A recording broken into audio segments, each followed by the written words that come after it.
Hey there everyone, and welcome to this, the first YouTube stream where instead of going on TradingView and sort of satellite broadcasting on YouTube, I'm just doing it on YouTube so that the YouTube subscribers can get their turn at asking questions. So feel free to say hi on the chat. I'm actually, for the first time ever, monitoring the chat in YouTube and we'll be answering questions based on that. So I probably should record this just so that I can maybe publish it later. No, it's just gonna be you guys. Welcome to all of you, and those of you who are not familiar with the TradingView streams that I do, we're just going to be covering mainly the same stuff. So I'll start with basically YouTube. Beg your pardon. I'll start with Bitcoin and we'll work from there.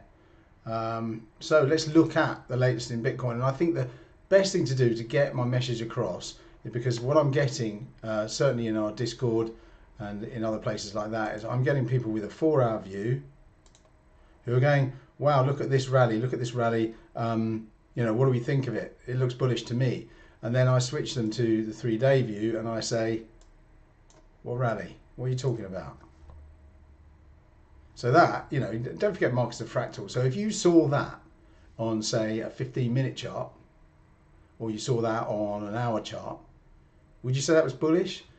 You're seeing a slight uptrend, you're getting... I can't find anything yet. So you're getting this sort of slight uptrend feel to things.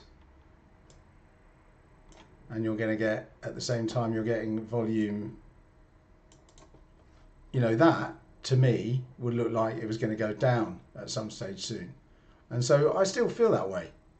Let's also look at things like the stochastic. So if I'm going to just get rid of those and look at, say, daily stochastic. It's not really in a sort of situation. Stochastic is this thing here. I'm not seeing it overbought or oversold. It's in the middle. What's the weekly? Weekly's kind of a buy, but at the same time, it's not looking. It's had its buy and it's still got time to go. Come down to maybe a 12-hour. And as you can see, the 12 hours looking primed to go straight for a bit and perhaps go down. Now, I'm not saying that this is going to go down right now or whatever, but what I'm saying is, and a lot of this, I'm not going to say necessarily why, because that's really for people who can be bothered to subscribe and pay for the early news that because I'm happy to talk about stuff that we spoke about a day or two ago, or it's usually only 24 hours or so ago on the Discord channel. But basically, I guess my message is that you've got a situation here, and I'm happy to draw this around here. If we take this, we haven't had much of a look in the bottom half here. What? And I put on one of the ideas, why don't you love this section? Now, there are people who've pointed out that if you just ignore this bottom section, and you can say, right, look, here's your potential spring right here. Then you can say to yourself, this is a spring, it's going over the top now, it's breaking over and coming back on a Wyckoff level. If we carry on, we should carry on. But at the same time, I just can't see it. I can't see it. If you have to put yourself in the mindset of what we call the composite man. The composite man does not want people to make money. Overall sentiment is poor, so he probably wants to pop it higher a little bit more, probably a new high before a drop, and that's kind of the way I'm thinking. Okay, now if you want deeper reasoning behind that, you kind of have to subscribe. Don't forget on Discord you can subscribe and say, just go to our visitors chat, which doesn't cost you anything, and we're quite generous with the information we put out on there. But if you really want to learn why it is that we think these things, then you've got to subscribe. And you can do it for a month, have a look, and if you like it, then you might want to go for a year. And I'll tell you what it will do. So the year price might be quite a lot, but at the same time, you will lose more than that when you start trading if you haven't done the course. So that's it. That's kind of the feel I've got for the Bitcoin. I think that it may go still a bit higher, but it's still in this range. And like I say, if you go back to the 3-day view or the week view, you say to yourself, the week actually looks like it has rallied. But if you look at the volume isn't giving me any confidence. 3-day, you're getting this just gentle come off in volume, and the big volume candles are red ones, I'm not seeing it myself. I'm not seeing this as a rally. I'm just seeing as it was still inside this range, and I want to see a little look down here. Then I'll be more confident. Those of you who've been following know that I'm already long. Bought some, thinking if I get any more in the way of bullish signals, then I may buy some more. For me, a bullish signal is a drop. And it sounds counterintuitive, but I need a drop before I'm convinced. Otherwise, I think I'll just sit on what I have. And I haven't filled my boots. I've just literally bought some. I bought just under half of what I could be buying. So I'm sitting there. And don't forget, I'm doing cash. I don't really believe, not in this one, of doing margin trades, because that is how the big boys make money, by getting people out of their margin trades. Right, no one's got any things in the chat, and I'm disappointed by that, because the whole point of coming on YouTube is for YouTube people to type stuff up and ask me questions. So feel free, go ahead, and I'm just going to sulk until you do.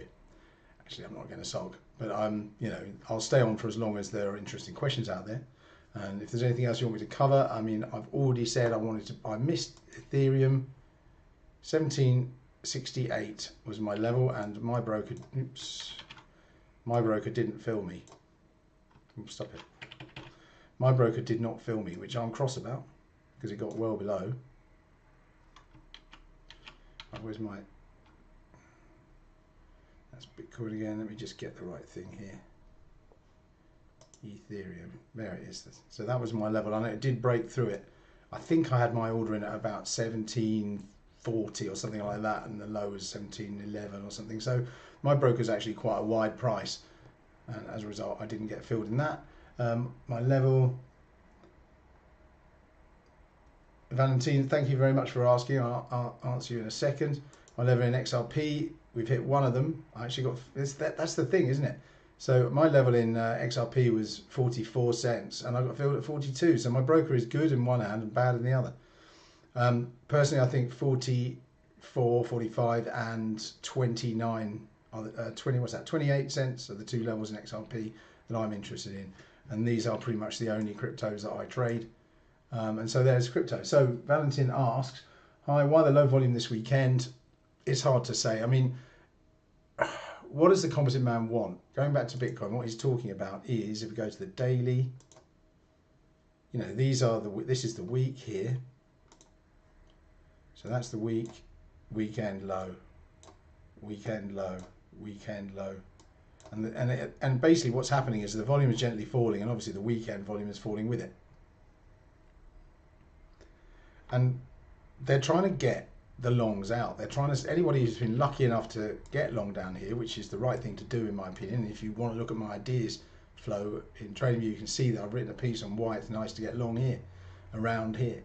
They don't want people to be long, they want people to be short so that it goes up faster. And they're trying to get your money off you. You must remember that. And so what are they doing? They're waiting, and they've got much more patience than any of you lot. So going back to this 4-hour chart, people saying, oh, look at this rally. It's a rally on crap volume. You've had much higher volumes back here and here. Even this candle has more volume, and it didn't really make it very high. The real volume is back here, and if you look back at it, you can see the average volume is decreasing all the time. They're willing to wait, whereas you guys get excited if someone farts. And this green candle here has got everybody excited and thinking it's going higher. And for me, I'm not interested. I'm going to try and be as patient as them and see what their game is. And like I say, you can buy some around here and then just wait. And if it really looks good later, you can add to it, and that's what I plan to do. Also, did you check a guy on Twitter, Dave Hunter, Dave Contrarian? He is advocating a melt up prior to the following recession in 2023. If you look at stocks, I predicted more or less exactly the same thing in stocks. So where's that? So this is what I'm predicting, that we get a melt up before the recession in stocks. I don't think, well, it might coincide with what we think in Bitcoin. So if we play that forward, we've got the down and it's now recovering. So for me, I think there might well be a move up in stocks. It's just that Bitcoin, what we're waiting for in Bitcoin is for this move to finish. So going back to the, say, the 3 days, probably a good one. Waiting for this move to finish, and then we do believe the next one is up and quite hard. I mean, that's why I'm getting long. If I really want to be patient, I wait for the next phase, because don't forget, we think it's going to do a move like this and then go lower. Actually, given the fact that this is such a low dip, we don't think it goes much lower than this, if it does at all. But we are expecting this, and I want to ride this, then I'll sell it, and I won't be going short, because going short something where you're, as we are, basically intrinsically bullish makes no sense. So as a result, no. So yeah, in some ways, I do think that we have to, you know, be ready for the market to rally. Now, it could be that that's what sets Bitcoin off, the fact that we get then a rally in stocks. You know, US 500, I'm thinking, so this is the one I think goes up. I think that we get, I keep doing this, I still think we get, you know, we've had this breakdown and then we just go higher and higher. And the thinking behind the stocks rally is quite a simple one, in that even though people are feeling the pinch and everyone thinks recession is coming, you know, stock market crashes don't happen because everyone thinks it's going down. Typically, if everyone thinks it's going down, the market will rally to be contrarian to you and to make you lose money. And what you'll get is a load of professional traders saying, but wait a minute, there's a recession. Why? I'm short and it's going up. Why is it going up? Nobody understands why it's going up. It's going up for two reasons. First of all, you're short. Second, because there is a delay. So basically in the US, every 3 months, every quarterly, you have quarterly results. And so the next quarter will be fantastic results for the stocks. Why? Because prices are high, and in high price times, companies make a lot of money. Now, obviously, there's a delay, isn't there? And then suddenly, no one's got any money, nobody buys anything, and all of a sudden, it's, oh my God, our price, you know, our profit expectations for next quarter must be cut. We'll have a brokers and an analyst meeting and tell them, you know, yeah, we've over-egged it a bit, and we're not expecting to see the same growth anymore. And by which time, you know, it's SPX is back over 5,000, and you know, that's the time to get short if you're going to. I don't mind saying I'm long a bit of S&P. So anyhow, so yes, so this guy Dave Hunter, David Contrarian, is advocating a melt up prior to the following recession 23. I concur with him. I think that's very likely. Euro USD from Imad 2707. Euro USD. This is one of the hardest things in foreign exchange to trade, Euro USD. Let's go to the monthly and see what we see. So we actually dipped below the March 2020 crash, and we dipped below it. Now this thing here, I feel right now, what do I feel? I feel that it will go better, and the reason it will go better is because I think the dollar cannot stay up here. Now the dollar can stay up here for a while, but I don't think it stays. So if we're ever looking at foreign exchange, the first thing we look at is the DXY. And you may notice it's more or less a mirror image of Euro USD, and that is because most of the DXY is against the euro. And so really what you're talking about is the dollar strength. And what I see happening is one more scare in this, one more scare, and the dollar rallies again, so euro goes down again. And then what happens is that Ukraine only makes it to page 5, and oil price starts to recede, and eventually things start to come back to normal. And what foreign exchange markets try and do is anticipate that. So people anticipate that things will be back to normal in a month or so, at which point you get a weaker dollar, at which point euro will go up. Now you might just want to keep your powder dry. So going back to Euro USD, let's get into the weekly. If you're wondering what these levels are, they are levels driven by the MP blocks indicator, which is something we give to anybody who actually pays us to subscribe. Any level, even a month, you get that. And you can see how effective it is. There are certain things where it's more effective than others. Aussie USD is another one. Let's just get rid of.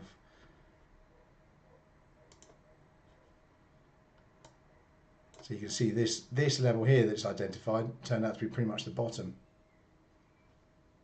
And if you come into, say, a 4 hour, it's even more effective.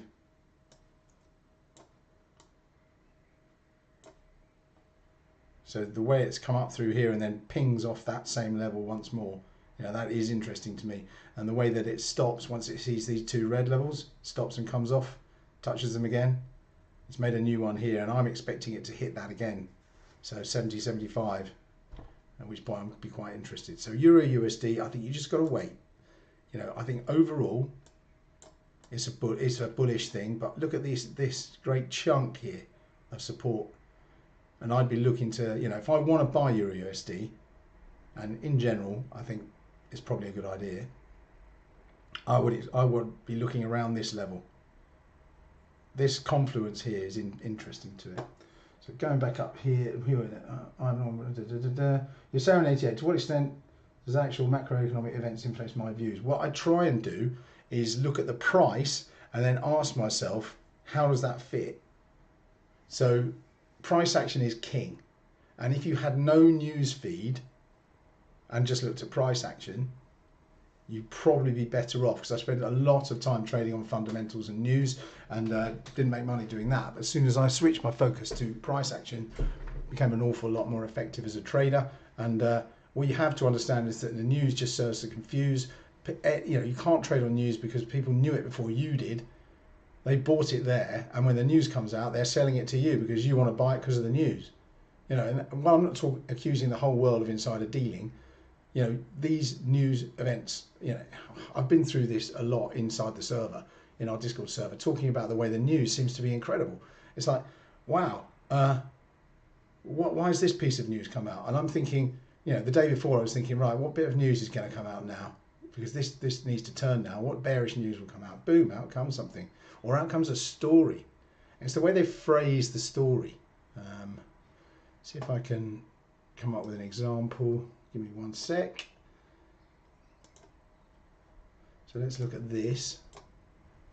Gold price manages to hold above key support, awaits next catalyst.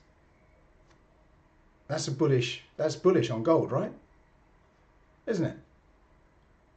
That's bullish on gold.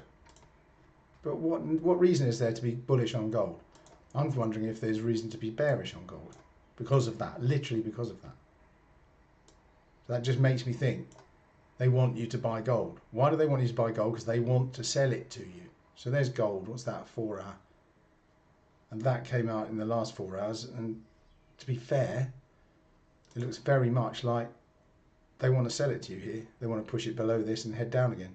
So, you know, I get very suspicious. So I'd say almost nothing. Obviously, I know what's going on in the world. I read the paper and I look at financial news, but what I'm doing is looking at events that may push the price. So if I'm thinking this is very toppy now and I'm looking for opportunities to sell, I'll be looking a couple of days ahead and asking myself what news can affect this.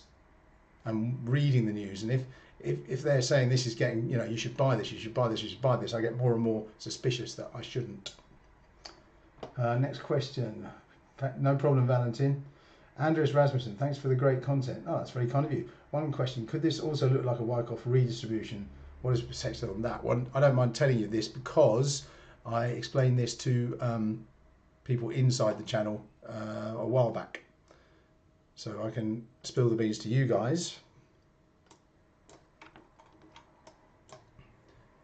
So what's this? This is a daily, I think it's 8 hour it comes best on, and I've got a whole set of stuff here.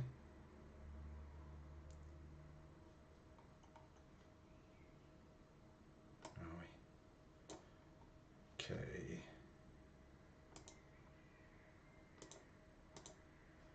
Oh, I've got this stuff switched off. Here we go. So if you take this top part, so I'm talking about the area within this top half of the distribution,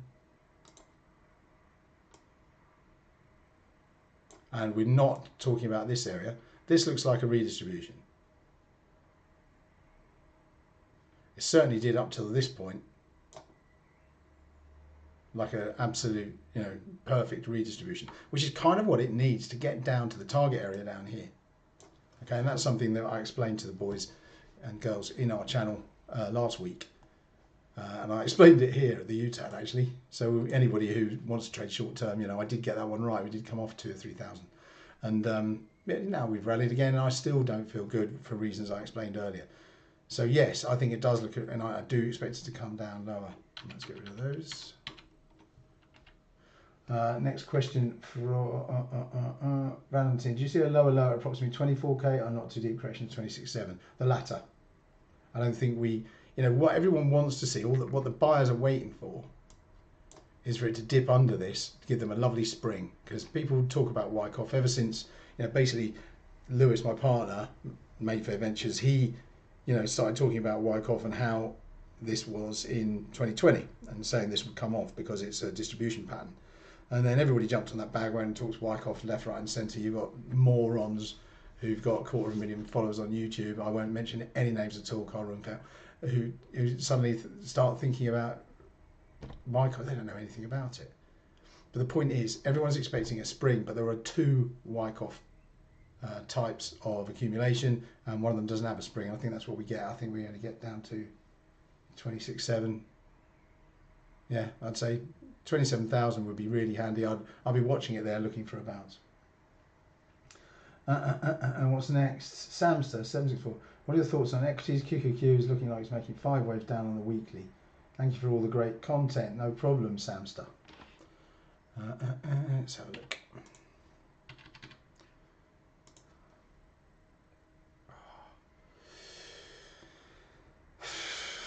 Let's look. I think what you mean is basically the Nasdaq, don't you? Let's just look at Nasdaq. I've already got it on here.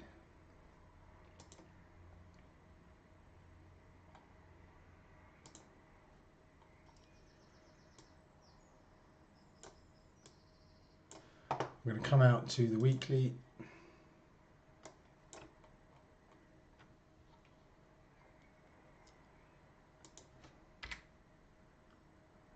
Let's turn the blocks off.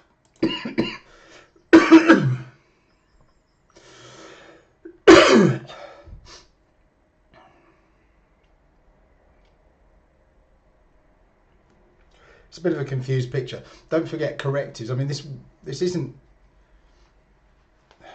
In general, what you have to remember with equities is that stuff goes up over time. And so really, to see a downtrend in equities, excuse me one sec, like a continued downtrend in equities, while possible, is unlikely. And this is probably, therefore, a corrective in a finished upward movement. So you can see I've drawn a weekly 5 move here. Now, the only thing I don't like about it is the 4 is not particularly deep. So this could be a 3 and this a 4. But even so, I still think, don't forget, my overall bias in stocks is up. So I'm thinking, what is this? Is a corrective? Are correctives easy to read? No, really hard. And trading on a corrective can just get you into trouble. So overall, our theme on the server is, try and avoid trading correctives because they're too unpredictable. You can tie yourself in knots. And you get full Ellioticians, we call them, who absolutely love to try and track every single move down to the fractal, down to 15 minutes. It's just not worth doing.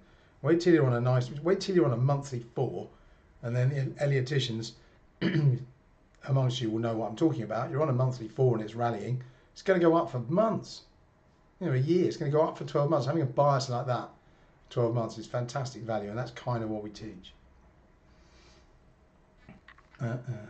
Yes, Sarah, any stocks you look at out of crypto with big potential? No, not really. I've got to be honest. Yes, we look at everything. In the subscription Discord channel, the visitor chat and everything, we look at all stuff. Happy to look at stocks, happy to look at all FX, happy to look at gold, other commodities. Basically it's a wiggly line, and we're getting information out of the price and the volume, and that's what we're doing. And we get some clues from it as to what's going on. And what we do in the whole course, which we kind of teach as an ongoing seminar. So what you'll get if you do subscribe is 2 teachers who know what they're talking about, who will show you how to trade and teach a man to fish, as I've said before. And we won't necessarily give you signals, because that's actually illegal where we are. And so what we can do is say, well, yesterday we bought some. That's the best signal you'll get. So you might miss the first % or 2, or you might not, because it might not have moved. What we can't say is you should buy this. Here's your signal. Buy this here. Put your stop there. Sell it there. We can say we bought some yesterday based on what we think, and that's what we will do. To give you a clue, though, we haven't really seen the right conditions for a big fat trade at all in the last 12 months. We've seen little trades and little hints there and made bits and pieces of money here, but are we waiting for the big trade still? Yes. We're expecting to see one soon. And when we say soon, within a month or two. We're not talking about tomorrow or next week. And we are waiting for those right conditions. And that is something that a lot of you, one of the things we say, we do have, if you join our Discord, you get a link to our Skillshare, where we put out, you can basically get a month free, which is enough to do our course actually on Skillshare, so you end up not paying anything for it. Or you can look us up on Skillshare, which is a good website. And it's just basically a course on how to think about this stuff. And one of the first things we answer on there is, well, why are you teaching people? Why aren't you just trading? Actually, there's plenty of time to teach people, because if you're trading the way we do, you're going to do 4 massive trades a year.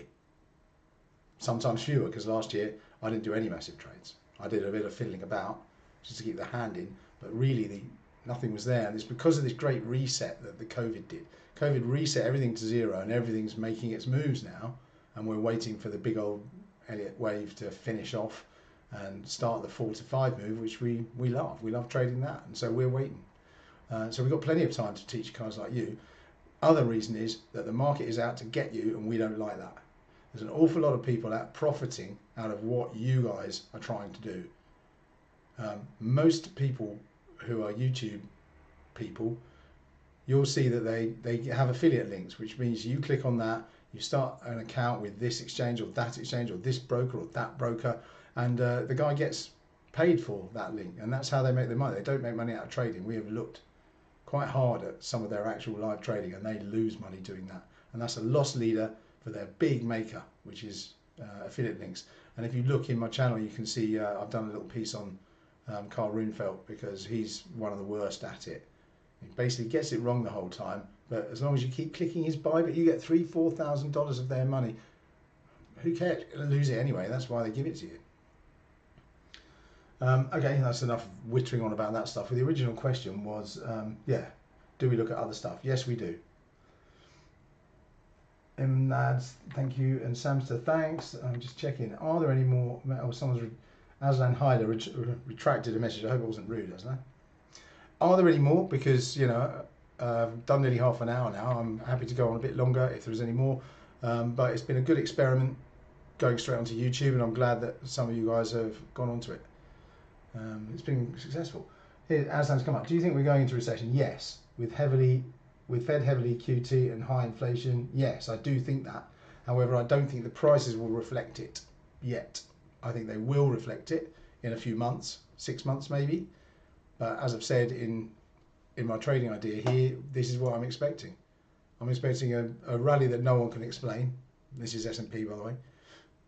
And then a nasty, nasty old collapse. And I don't think it necessarily crashes. I just think we used to call it death by 1,000 cuts.